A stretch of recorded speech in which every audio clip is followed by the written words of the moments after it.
بسم اللہ الرحمن الرحیم۔ السلام علیکم۔ رات کے ملک بھر کی مساجد اور گھروں کی چھتوں پر اذانیں دینے کا سلسلہ شروع۔ علماء کرام کی مشاورت سے یہ فیصلہ کیا گیا ہے کہ منگل کی رات پورے پاکستان میں خصوصی اذانیں دی جائیں۔ مزید بات کرنے سے پہلے اس ویڈیو کو لائک کریں، ہمارے چینل کو سبسکرائب کریں اور بیل آئیکن ضرور پریس کریں تاکہ مزید اپڈیٹس ویڈیو آپ کے ساتھ شیئر کر سکیں۔ تفصیلات کے مطابق ملک کے مختلف شہروں، دیہاتوں، قصبوں میں منگل کی شب 10 بجے کے قریب مختلف مساجد سے اذانیں دی گئیں اور دعا کی گئی کہ اللہ تعالی رحم کرے اور اس وبا کو ختم فرمائے، اور بتایا گیا ہے کہ یہ اقدام علماء کرام کی مشاورت سے اٹھایا گیا ہے۔ مزید بتایا گیا ہے کہ علماء کرام کی مشاورت سے یہ فیصلہ کیا گیا ہے کہ آج رات ٹھیک 10 بجے پورے پاکستان میں مساجد کے ساتھ ساتھ ہر گھر سے ایک فرد اپنے گھر کی چھت پر باوضو ہو کر قبلہ رخ اذان دیں، اور اذان کے ساتھ ساتھ لوگوں سے گھروں میں رہنے کی اپیل بھی کی جا رہی ہے۔ لوگوں میں کرونا وائرس کے حوالے سے شعور پیدا کرنے کے لیے حکومت بھی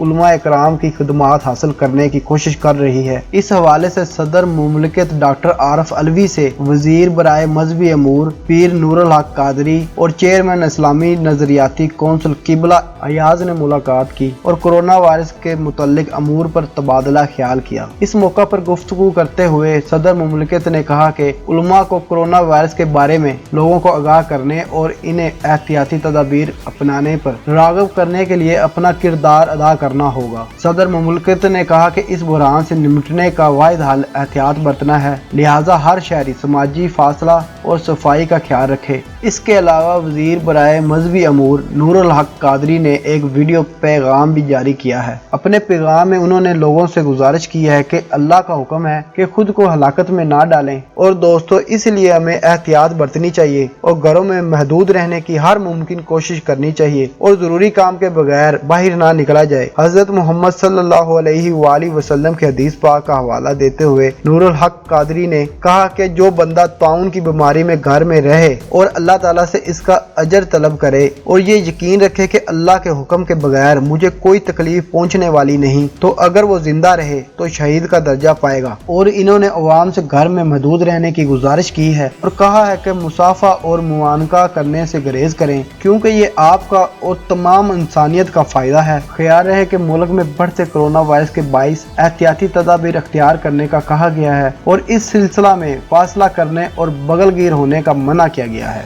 اس وقت اگر ملک میں مجموعی کیسز کی بات کی جائے تو متاثرہ افراد کی تعداد 916 ہو گئی ہے، جبکہ اب تک 7 افراد اس وائرس سے انتقال کر چکے ہیں۔ دوسری طرف اس عالمی وبا سے نمٹنے کے لیے چاروں صوبوں اسلام آباد، گلگت بلوچستان اور آزاد کشمیر میں سول انتظامیہ کی مدد کے لیے فوج تعینات کر دی گئی ہے۔ اس کے علاوہ دیگر علاقوں کی جانب سے اپنی حدود میں لاک ڈاؤن اور مختلف طرح کی پابندیاں عائد کر دی گئی ہیں۔